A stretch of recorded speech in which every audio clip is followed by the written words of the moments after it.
Don't forget, of course, news is our business.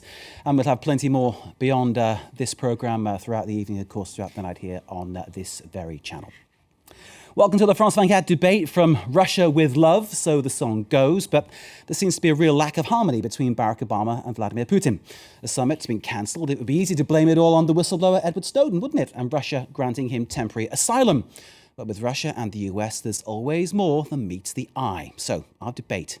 US and Russia, no love lost, no love gained. You, of course, can join this via Twitter with the hashtag F24debate. Your tweets, of course, are very much welcome and will be put on screen as soon as we can, well, screen them because we have to, and work out whether I can read them. Our guests, and they're raring to go. Oleg Kobzev is from the American University of Paris, a specialist on, well, many things, Oleg, but certainly on American and Russian affairs and the relationship between the two. So your presence very much appreciated. Thank you, sir, for joining us. On the other side of our studio, we don't know whether she's for him or against him, but we'll find out pretty soon, I'm sure. Laurie Dundon, the former US State Department official. Good to see you. A regular visitor to our studios, I'm pleased to say, and also senior fellow at the Partnership for a Secure America. Thank you for joining us. Back to the other side, Elena Servetaz is a journalist on RFI's Russian service, that's Radio France Internationale. Elena's written a book on the Magnitsky affair, the Magnitsky law in Europe. And obviously that's one of the topics we'll be touching on inevitably in this discussion. So 3 guests here in the studio. We've also got guests joining us from afar. From Bristol in the United Kingdom, John Laughlin, the Director of Studies at the Institute of Democracy and Cooperation. John, thank you for being with us and looking forward to hearing your views as soon as we possibly can. And by satellite from Washington, D.C., John Gizzi, Chief Political Columnist and White House Correspondent for News Max. John, pleasure to see you. And just to remind people again, the hashtag is F24debate. Tweet us. We'll put your tweets on screen as soon as we can. The first one we've got coming in is from HM Libertarian. How pathetic is it, he says, that a tyrant like Putin may actually be a better person than Obama? Well, there you go. It's all about opinions. And the opinions around the table, let's now lobby them and hear from them too. Oleg, I'll start with you, if that's okay. Were you surprised or disappointed or both when this summit was cancelled? Not surprised. That happens. I guess the government in Washington had to make a gesture, and that's what they chose to do. Of course, now Putin is going to be very disappointed. Would you agree with that, Laurie? That Putin will be disappointed with Washington, I'm not so sure. I think it's actually harder to get a summit scheduled, and so it takes quite a long time to play that out, whether you're going to give the gift, and rarely is that taken back. So it's quite a strong message to Putin that the U.S. that Obama took this decision, but it's also quite a careful decision that the U.S. government made, and I think they got to it after long, frustrated deliberations, feeling like they'd been trying to get at Putin for a while and weren't getting anywhere. Elena, how's the Russian service looking at this story? Russian sources, they say that they are very disappointed, but at the same time we was sure that it's going to happen sooner or later. But I don't know, maybe Snowden was like a last drop, because we had already Syria, Iran, Magnitsky case, NGO law, everything this showed us that Obama should do it later. The thing about the US and Russia is that they have a say in almost every story around the world, and clearly if the two don't get on, how can they start to put together their policies on both, and how can people advance on both? Let's just bring in another tweet from Stephen Alsop, number 1 he calls himself. Obama snubs Russia over Snowden. That's just what you were saying, wasn't it? The world should snub the USA over spying on us all. Well, there's a point of view, isn't it? Let's bring in from Bristol in the UK, John Laughlin, to give us another perspective. John, in terms of who's got egg on their face or not, is this one for Obama? Is it one for Putin? What do you think? Is it wrong for them? No, is it one up for Obama? Is it one up for Putin? I'm trying to work out who's winning on this one. It's a no-win situation. I'm not, like the other speakers, I'm not surprised about it, because as they've said, there's a lot of background to this. Things have been going from bad to worse for a long time now, and there have been very substantial policy differences in other areas, particularly, of course, on Syria. I don't agree with the speaker who said that it was a considered decision by the Americans. I think it was a foolish one. Because although one can understand it from the point of view of internal politics, obviously the Americans are very embarrassed about Snowden, the fact is there was never any chance that Snowden could ever be extradited from Russia to America for the simple reason that Russia doesn't have an extradition treaty with the United States. So the fact of him being given asylum there is neither here nor there from the point of view of whether or not Snowden would ever end up in an American court. And that's why I think it was a foolish decision by Obama. John, thank you. I'll bring you back in a moment. Laurie, you can reply to that in a second. Let me just get John Gizzian from Washington, D.C., who I know is itching to take part. John, foolish decision. Was it the wrong decision to make, do you think, to cancel? Well, I think it was the right decision, but what is Vladimir Putin going to do? I'd say he would shrug. Look, Mark, so far, Russia has disappointed the United States, and Putin has shown disrespect to President Obama on the issues of North Korea, Iran, and now Syria. And then, of course, there's the shutting down of the NGOs that encourage democracy and have been for a number of years. I think the closest analogy one could make is that of Nikita Khrushchev meeting John Kennedy in Vienna in 1961, not having respect for him, and then showing his own disrespect through the Berlin crisis and the Cuban Missile Crisis. I really fear something worse might be in order for President Obama, and I don't think that the cancellation of the meeting is really going to mean that much to Mr. Putin. He'll go on his own way. John, as you were talking, we're showing shots of the last time they were together with their open neck shirts. Vladimir Putin and Barack Obama, those open neck shirts fooled nobody because the frosty atmosphere was very, very tangible. Laurie, do you want to come back into what John Laughlin was saying? I think he was contradicting what you thought about the decision. I think, whether this was a decision triggered by the politics just around Snowden or politics in general, I think Snowden was the last straw. But I don't think that it is solely based on the fact of whether or not there was agreement with an extradition treaty. Did you follow the rules? Did you choose to be our friend or partner that day or not? Certainly, the phone calls between Moscow and Washington have been extremely tense the last weeks over the Snowden topic. But it's not new. It comes, as has been said, against a long background, and there's a lot of politics against that background, playing in that background as well. I can't remember a time when the U.S. and Russia have had an easy bilateral relationship. No matter what list of issues, if you're looking a few years back, you're dealing with Iran, you're dealing with Iraq, you're dealing with all sorts of issues with China, you're dealing with issues around the world. It's never an easy tag list.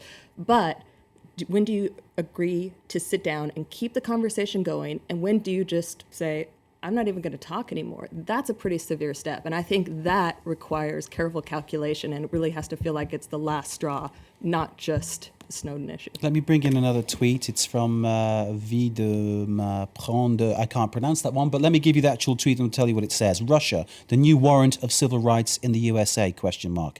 I'm not quite sure what they're getting at, but keep your tweets coming because obviously you're feeding into our debate, which we really appreciate. Let's bring back in Elena Sevatas from RFI's Russian service. In terms of what people in Russia are saying, you're tapping into what's being said over there. How are they viewing the future of US-Russian relations? What are they saying about that? And what are people saying to you? What pertains to your journalists over there? It's difficult. I just want to come back to this document who was not signed about extradition and so on. Just let's remember how Anna Chapman went back to Russia. If even there is no document, so it was changed. Yeah. Right. They could still have a productive talk, and they could have managed that Snowden goes back to United States, but he have chosen Sarah Harrison from WikiLeaks, and that's all. Maybe Putin from early beginning he didn't plan to keep him, and after it went how it went. And of course, you saw, there is interesting news today because one senator, Russian senator, he said, his name is Ruslan Gatarov, and he told, many people asking me how we can help Edward Snowden. They do not asking how we can help orphanages, but they're asking how we can help Edward Snowden. And he proposed to open a website, www.helpsnowden.ru, and so people will bring their money there. So Snowden has a nice situation already. And there were several companies who already proposed a job to Edward Snowden, this Vkontakte, which is analog of Facebook, so he will be fine. Does anybody think this has a hint of the Cold War about it? Because we have a tweet here from Kristen Hart who says they've slipped back into Cold War thinking and spying on European allies is not Cold War thinking. Mr. Obama? No. Laurie? Oh, go on, please. It looks like he's ready to jump in. I'll keep going. Well handed over. I like What it. this reminds me of is not so much the Cold War as something maybe even worse, and that's the world in 1913. It's the world on the eve of World War I, bickering over diplomacy, and all I've heard here so far is diplomacy going wrong.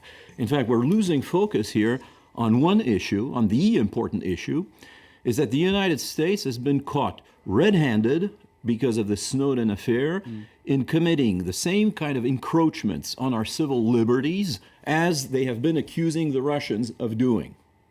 And the Russians have not really anything interesting to answer about that.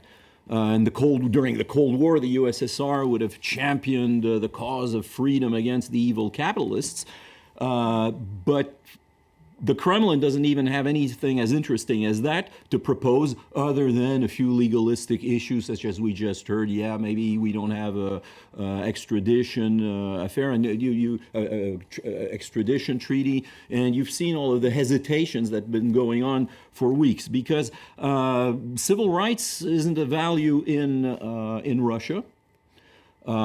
Well, we've seen that it's maybe not so much a value in U.S. government either. And that's what is extremely frightening. And we see both countries just having that should stick together for peace, while the Chinese are watching on the side and rubbing their hands.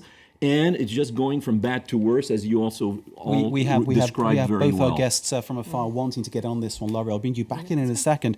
John Loughlin, first in Bristol. Bristol in the UK, of course. Both sides as bad as each other, John? No, I think America is much worse as far as human rights are concerned. I've said that before on your programme, and I think that's a view widely held around the world. I think what's so fascinating about the fact that this row should have broken out about Snowden is, of course, as the previous speaker said, that it throws into the sharpest possible relief, the ideological struggle which has been going on now for years between America and Russia. America, of course, having been accusing Russia, America and the West generally, having been accusing Russia now for many, many years of human rights abuses, then finds itself caught red-handed. And while Russia did not seek out this affair, as we know, Snowden turned up there without the knowledge of the Russian authorities, nonetheless, the fact is that it shows to the whole world that the accusations are unjustified, the accusations that America has been making against Russia. So it is part of the ideological struggle which has blown up now again between the United States, or the West generally, and Russia. And that's why I do think that comparisons with the Cold War are absolutely justified. I'm not so sure about 1913, however. John, thank you very much indeed. Let me just bring you all another tweet coming in. Which side would Snowden choose between USA and Russia in the case of a new Cold War? There we go. Let's bring in John Gizzi for his take on what's been said so far. Oh, sorry. Just before you, John, quickly, go ahead. John Loughlin, I will insist on 1913 because there is no ideology. Okay. You mentioned ideologies. What ideologies?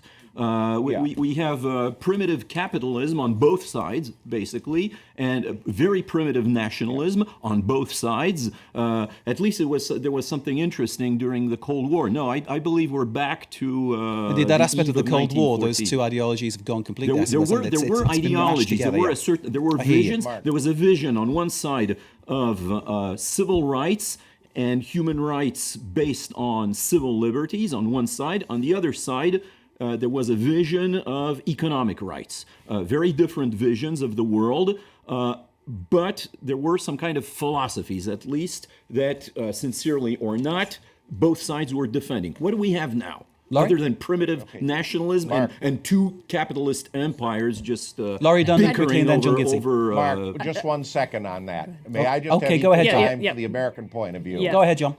Let me just point out, I would just say to those who say that there are more civil rights in Russia than there are in the United States, Tell that to the Russian neighbors in Ukraine or Georgia, and tell that to the separatist movement in Moldova and the Caucasus. Russia would like to be treated well by the rest of the world and with respect. It should begin by showing some respect for its neighbors. Laurie. I just wanted to throw into this conversation about human rights an interesting observation that Obama, in terms of the U.S.-Russian agenda, gets criticized more for the last few years of being too soft on human rights issues with Russia, rather than being too strong defending U.S. human rights. He gets criticized more for going, treating this in a very realist manner and weighing big power choices. That was the gamble where he put his political capital, rather than going in largely on a values mantra with his foreign policy towards Russia. And it looks like he's even given up on the kind of hard power calculation.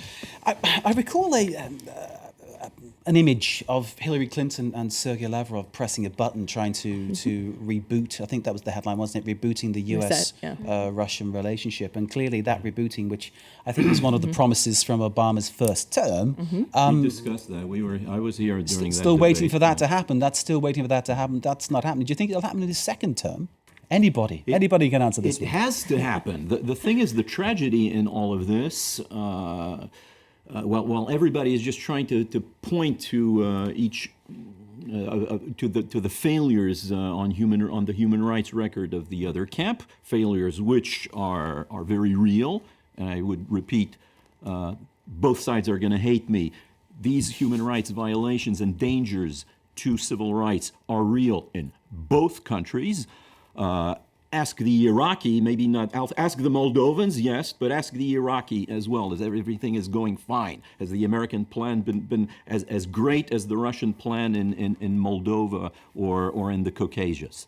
So while we're focusing on little games in geopolitics, in fact, we're losing touch with the reality of the citizens who are living through tough economic times, and we're losing touch with, indeed, we mentioned Korea. There's China also that is just waiting its time to pick up the pieces once the United States and Russia destroy each other and spend again tremendous amounts of monies on ruining themselves economically on military affairs if they cannot find some peaceful relations, as we discussed several years ago during our debate right here with you when Obama visited Medvedev. There was a hope then.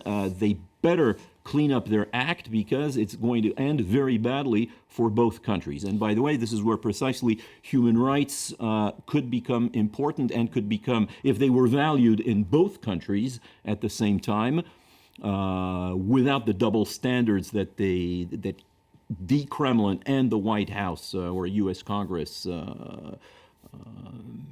play with in the media, then there could be a hope. And that goes to both of the people who I'm debating right now. And I would like to remind John Laughlin also the debate we had about Syria also. We will give John time not being that a priority. Human rights not being a priority in Syria is also what brought us to the mess. Alex, thank you. Coming to the end of part one now. John, you will get back in to answer that one as soon as we come back for part two of our debate. I will leave you with one tweet we've just had from our viewer, Joey Station 7. If Pussy Riot had escaped to Russia and got to the USA, would Obama have extradited them back to Russia? Maybe they could have got a recording contract. Who knows? Stay with us for part two of our debate coming up very shortly.